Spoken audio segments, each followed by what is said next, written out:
Your first question. I was so fired up about that one that I forgot the other one.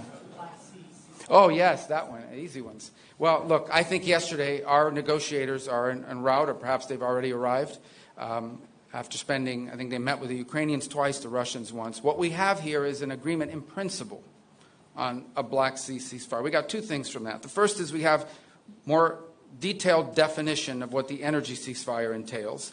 And the second is the principle, concept of a Black Sea ceasefire. Obviously, after our meeting, as part of their release, the Russians detailed a number of conditions that they want to see met in order to do that. So we're going to evaluate that. Some of those conditions include sanctions that are not ours. They belong to the European Union. So we're going to be gathering and sort of, when our folks get back, sitting down, going through the proposals, getting their impressions of the conversations so we can more fully understand what the Russian position is or what their ask is in exchange. And then we'll present that to the president, who will ultimately make a decision about what the next step here.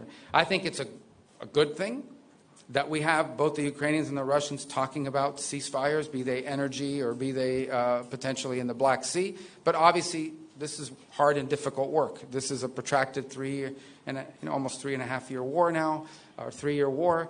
It has a lot of framework of sanctions that have been built globally now that have to be looked at as part of an ultimate end to a conflict. There's a lot of things that have to be worked through. And I certainly think the only way you're going to make progress on these things is by engaging with both sides, understanding their asks, their demands, and seeing what's possible. So we're going to have a chance now to sort of sit down as a team and evaluate when they arrive in detail how the meetings went with the Ukrainians, how the meetings went with Russia, what are the Russians asking for, what are the Ukrainians asked for, compare all that, and then make a decision on that basis about what comes next in this process. In the end, the goal here is peace. The goal is to end a war where people are dying. And I think everyone should be happy that the United States is engaged in a process of ending a war and bringing about peace.